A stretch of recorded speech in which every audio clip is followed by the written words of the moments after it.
Hi guys, in today's video is on a Hornby model that's been out for a while. This Hornby model is the Britannia class or Standard 7 by the BR. Like I said, this one's been out for a few years. This one Pacific was produced in 2012, only for 1 year. I don't believe Hornby have ever released this engine with this name again. And this is a limited edition set. The product code you need for this is R3096. It is a Hornby Standard 7 and it's William Shakespeare. This is a boat special train pack. It's era 4 and it was produced again, like I said, in 2012. I've been after a Standard 7 for several years. I used to have a tender driven one, which wasn't too bad. Well, there was two Pacific names I was interested in and this is one, so that's the one I've gone for.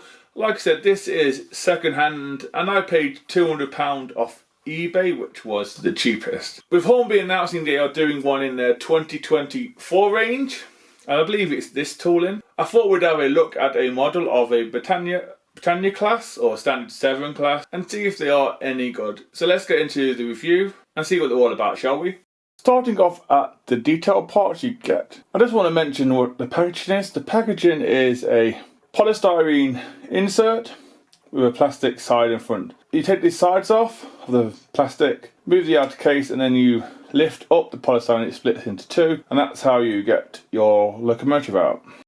The detail parts you get with this, you get the usual manual, which is also for the clan class that Hornby do. First page is telling you general information, the motor, how to run in, DCC I believe as well. Then when you open it up, it tells you how to lubricate, how to plug the model in, because the tender and loco don't come plugged in already, how to reassemble it, how to remove the body, you got to be careful of the speedo cable. DC ready is in the tender, it tells you how to take the tender apart, and it also tells you where to add the detail parts if you would like to add them. Then on the back is the usual how to remove the coal and how to add the brake rigging to the tender and locomotive, all about the spares and safety notifications and stuff like that. You also get some flange wheels for underneath the cab, and there's a leaflet in there how to add them. It's quite simple. You get a certificate. Mine is 675 out of 1,000. And it's got a little bit of information about the William Shakespeare and the boat trains, and it is signed by Simon Kohler of Hornby. So it's great to have that. In your detail bag you get is, like I said, brake rigging. You get a choice of chain guards. You also get a front coupler, some other stuff, vacuum pipes, detail parts and all that sort of stuff. And there's a few other details to go on there. There's quite a bit. Some is painted, some isn't. Cylinder drain cocks as well, they are painted. And like I said, a front coupler as well.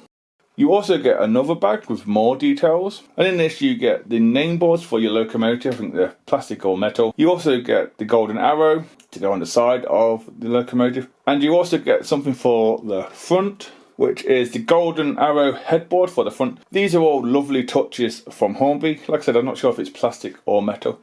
And then you also get something else, which you can probably tell by the photo. You also get a bag of real coal. And I have never known a manufacturer ever to give you a bag of real coal for your model.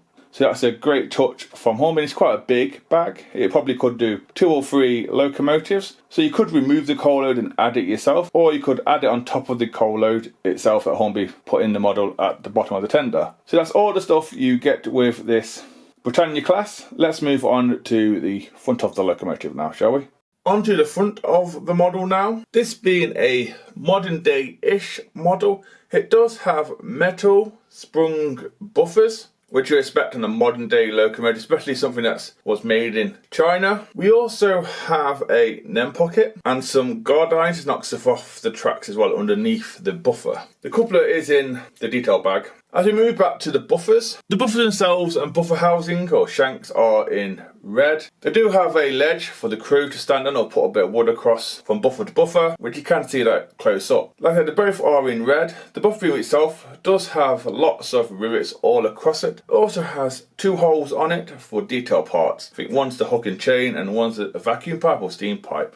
As we move on up, we do have the usual 3 lamp irons at the front, and these are the small ones. We also have some bracing coming down from the boiler as well. There's a few steps dotted around here. We have separately applied smoke deflectors, and I believe these are the old style smoke deflectors, which I'll get into later on. We also have some sports on the inside of the smoke deflectors too that attach to the locomotive slash boiler. On the smoke box door itself, we do have a shed code, and I believe this shed code is 73A, and I believe it's Stuart Lane. Then below that we have a SC, which is self-cleaning. I think something in the locomotive was self-cleaning. Above that we have a separate applied smoke box dart. We also have the number of the locomotive being 70004. The hinges and supports for the door are not picked out in silver or anything like that. We have a separate applied handrail, and we also have another lamp iron at the top, and then we get to the chimney. A bit further down we do have a few steps, like I said, and a few smaller handrails. As we now move to the side of the locomotive, there's different subtleties to either side of the locomotive. So the other side of the locomotive, we do have the whistle. That is where the whistle is, much like the Duke of Gloucester, which came after this. I'm not sure if that's metal or plastic, but it does look really nice. And there is less pipe work the other side. It's more dull in a way of pipe work, and there's no reverser on that side. So on this side we do have steps either side. These are separately applied. On mine they fell off. This is second hand at the front, they fell off. They are glued back on.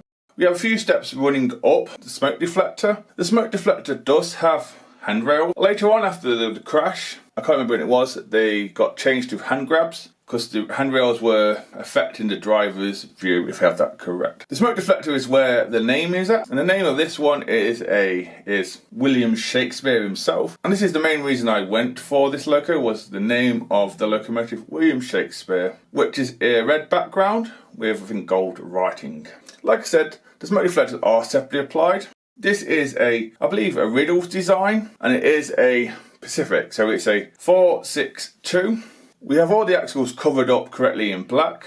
The cylinders, they are lined in red, black and red. All the motion you see on the outside is metal, and it looks wonderful when it's going round. The pony truck area itself does have a few gold pipes. There's some gold pipes on the other side as well, but there's not as much. And the pony truck itself underneath the cab, like I said, is representative of, I think, the Southern Light Pacifics. If I have that correct, the base of them is the Light Pacifics as well, from my understanding. Delivery is in a Brunswick green with boiler banding of red, black, red. There is a reversing rod going from the cab down to the wheels. I'm not sure if it's this side or the other side. There should be the speedo cable, but this being second, it may not be there. There's also some steam pipes as well on this side and some handrails. There's some pots on the running board for the crew to lubricate and sand. The piping on here near the cab has been picked out in a grey or white, depending on your preference, and there's lots of it. Then it goes into some sort of casing like it does on most of the standard classes. The cab itself again has some lining. We also have a bit of glass sticking out to shield the crew. We have glazing in the cab. The cab windows on the front are lined in gold. We also have the number of the locomotive again, which is 70004, and then I think we have a classification above that. I think the steps for the cab are either in the detail bag or on the tender. We also have a door that's hanging over the tender as well. As we now move on to the part of the review that most people look forward to, and that is the cab detail. This being a high detail model from Hornby from, I think, the early 2000s. It does have, most things in there are painted correctly. We have the regulator, we have the reverser, they're all in there painted. We have some piping as well. The dials themselves are painted on the gauges as well, and we have a white background, which is a great touch. On some of the models of the Britannia class, there is no details on the dials, it's just a white background. We also have some glazing in there too. We don't have any flickering firebox on this version. It wasn't a thing back then, but it is highly detailed. As you can tell, it's quite an unusual angle from here. You can also see some handrails as well. If you just look down a bit, you can see the plug. This was before Hornby would make the models already plugged in at the factory. You have to do it yourself. It's a cross between the Hornby one and the Bachmann one, which I'll get into later on. Moving across to the front of the tender. The front of the tender, you can see the drawbar. It is plastic. That is a little stub on the cab, and that's where it goes in, and then the plug goes in the tender.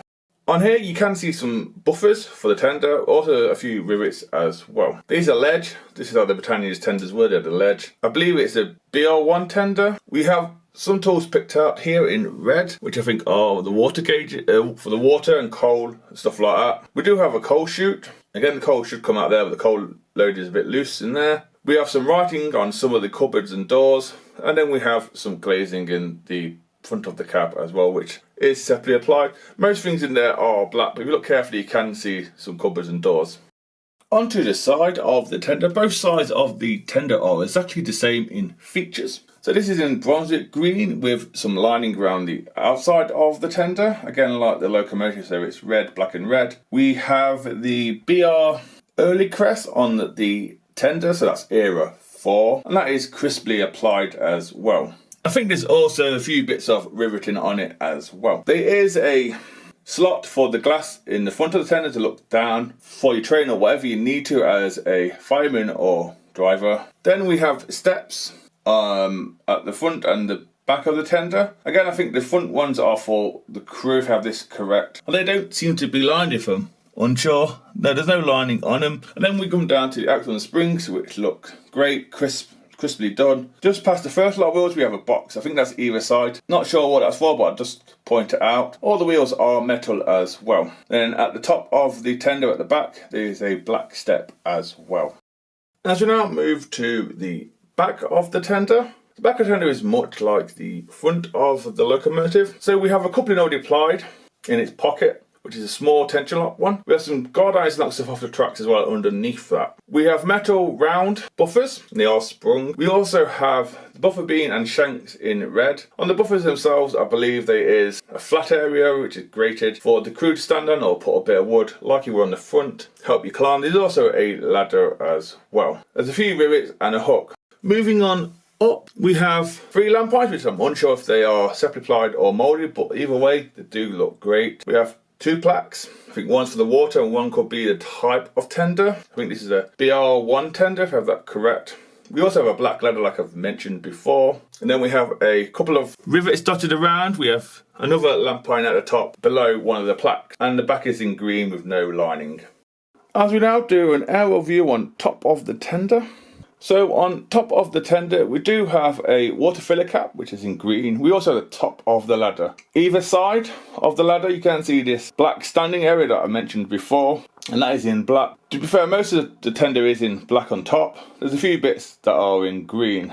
Then we have this dome thing, which I'm unsure what that is. I keep forgetting what it is, so I do apologise. There's also a few handrails and rivets dotted around too. As we now move to the coal, the coal load itself is removable, but mine's a little bit stiff, but it will come out. The inside, there's a few bits of supports and rivets in there. The coal load itself isn't too bad. Like I said, you do have real coal in the detail bag of this version of the Britannia, and then you have the cover over the fireman's tools as well. As we now do an aerial view on top of the locomotive itself. Let's start in the usual place, which is the cab roof. So the cab roof itself, the centre bit is in black with a few rivets. Then either end where the rain duckies are, it's in a Brunswick green with a few more rivets as well. You can also see that the small pane of glass hanging out either end is to protect the crew. The roof itself does have movable vents. Hopefully in the picture you see now, they should be shut, but overall they'll be open. That's how I like it. Let some air in, and that is a good touch. Very delicate to open as well. Let's move along a bit. We come to the piping of the standard class, the Britannia class, whatever you want to call it. You can see all that lovely piping has been picked out a different colour. You can also hopefully from this photo see the glazing is in smooth and it has a gold rim around it, both sides. Some of you may have not noticed there is no safety valves or whistles because they are further down the locomotive. There's a few handrails and steps to help crew climb up, I'm guessing to sort the piping out. If we move down just a little bit more, we come to the boiler banding and more handrails and steam pipes on either side. The boiler banding, like I said before, is red, black and red. Then we come to, I believe these are metal, safety valves. Then a bit more lining, and then we come to the dome. All down the centre of the boiler where the seam is, there's a few rivets, which is a nice touch. I think that is correct, but I'm no expert. Then we come to some separate piping going up either side. It doesn't join in the centre, it's just either side.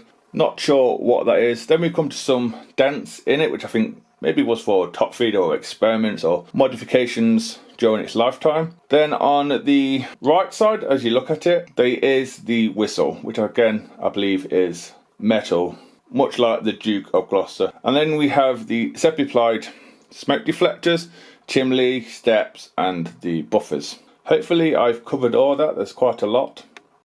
Next we move on to the usual underneath look at the locomotive. Let's start with the front bogie. Like I said before, there is a pocket to put your coupler into if you wanted to. We don't have any pickups on the front bogie, but we do have metal wheels. Does this model need front pickups on the bogie? Probably not. As we move along, we can see the brake shoes and standing pipes are all separately fitted by the factory, and they are lining up with the wheels. Again, the wheels are metal. We have, I think it's 4 screws to take the base keeper plate off. I am unsure if it's hardwired or loose. And I believe it is the 6 driving wheels that have a copper wire going to them. Then we come to 2 more screws, which are to take the fixed pony truck underneath the cab off if you wanted to. Like I said, that is based on a Southern Light Pacific. And there's also a screw in the centre if you wanted to add the flanged wheel, because the model comes with flangeless wheels. And there's a few more bits of piping underneath the cab as well. And finally, we move on to the loco and tender connection. The loco and tender connection is sound to a degree. It's the usual Hornby plug across to the tender, and then it's a stub on the locomotive. So the drawbar comes out the tender and a stub onto the locomotive. This is just before Hornby used 2 screws like they do on some of their models now. It's a cross up between the Hornby old one and the Bachmann style. This model I had to plug the plug in myself. It didn't come pre-fitted, so just be careful. Some Britannias might be like that. The tender itself, the brake rigging, is in the detail bag along with the one for the locomotive. We do have a water scoop already fitted. We have all metal wheels on the tender. There's only 6 wheels. I believe all 6 do pick up. It's underneath the base keeper plate, so I think it touches the top of the wheels somehow. And then we come to the usual NEM pocket at the end and sprung buffers and steps. So yeah guys, that's it on the tracks. Next up will be the usual second radius and points test going off Hornby's website at the time of recording. They say this model can do second radius, so let's find out, shall we? So here goes.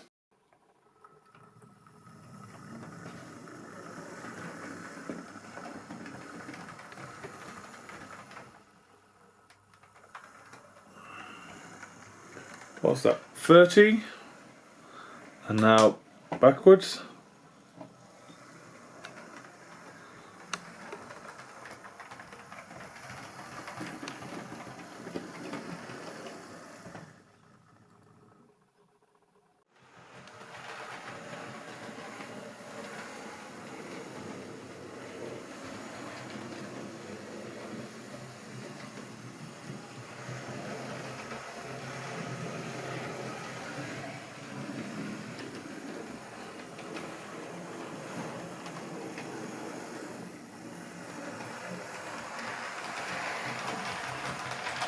So yeah, it managed to point pretty okay, if I'm honest with you. It did stumble a little bit on the points here with our second radius. It also was a bit slow, a bit jerky on second radius. This is second hand, so maybe it could do with a clean and a service. But next up will be some slow speed, and I'll find a train to pull, so here goes.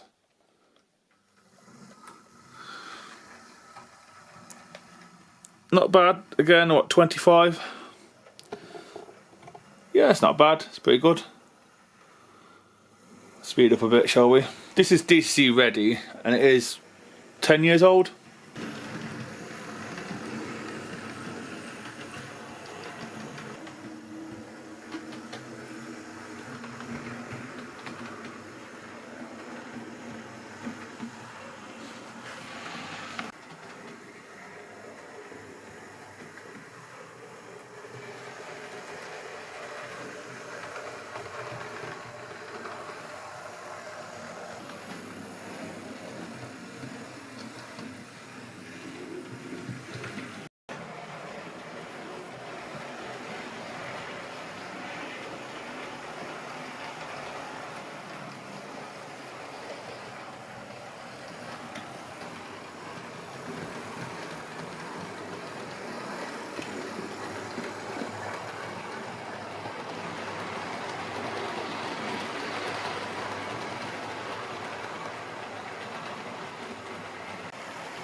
So guys, that's the end of the running session and the review. Before I give my opinion, I'll tell you what the loco was pulling, which were all Hornby rolling stock. So we had at least 4 Hornby Pullmans with different roof styles. And then we also had a highly detailed, I think it came out in 2019. It was featured in Hornby Model World, and that is the SR luggage van or baggage van. And I believe this one was the same one that was involved in Winston Churchill's funeral, if I have my history correct. Again, it matches the Pullman coaches, this being a train boat special, I believe Hornby said it was on the box, of the Golden Arrow, 40 years, so it's 1972 to 2012, and this was a limited edition of 1500. I know I said it was 1000 in the review, but it's 1500. It sort of all goes together. I quite like it. Hornby are doing one in 2024 of their range. I'm 99% sure it's this tooling with a few tweaks. So I'm guessing it will have the loco and tender connected together in the usual Hornby 2 screws way with a drawbar and wires going across. I'm 99% sure that is what's going to happen. It won't be William Shakespeare, it's a different locomotive. If you were to buy that model from a model shop, you're talking £215-ish, depending on the model shop. That doesn't include postage, I don't believe. But if you buy it direct from Hornby, you are talking more 240, 245. Again, this is 12, 14 years old tooling, depending on when it came out. I think it was 2010. It's a little steep, if I'm honest with you. Surely you've recouped the R&D costs, the tooling costs. So surely it should be a little bit less. I don't know how it works with railway manufacturers. I'm a bit baffled really. So the model for me, yeah, I can't find the speedo cable on both sides. I'm 99% sure this is meant to have one, but I can't find it. Like I said, this was second hand and it cost me a little under £200 from eBay. It also has the drawbar, which is plugs and 1 screw, and then you've got the drawbar going across where you have to try and get it into a slot. It's not the greatest way. I know Hornby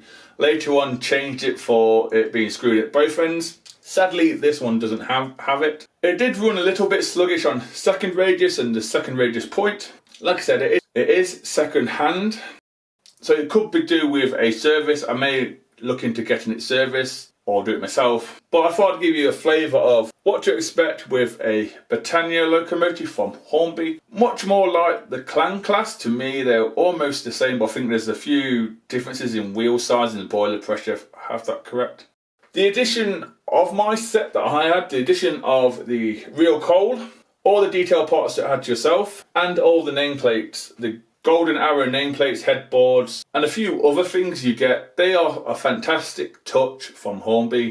I have never known a manufacturer to put a huge bag of real coal in with a model. I've never seen it before from any manufacturer. So all that is a great touch. I'm not sure if they will do it in the 2024 one or not. For me, if I'm honest, like I said, the pricing of £245 or £215 is for me a little high for a model that's, like I said, almost 15 years old, 14 years old. It's a little high. That's why I wasn't willing to pay them prices. I did have one pre-ordered, I just wasn't willing to pay it after I had a little think. If it's a new tooled one and they've changed a lot of stuff, yeah, go for it. That's a great price. But if it's the old tool from the early 2010s, no, it's not for me. I'm sorry. But I can recommend these models, these Britannias as a whole, and even the Clans as a whole. I can recommend them. They are a good running loco. They do have some good features. Cabs are highly detailed, lots of separately applied parts, and the vents on top of the roofs do open, and the coal is removable, which is always a good thing. So for me, second hand is the way forward for this model, if I'm honest with you.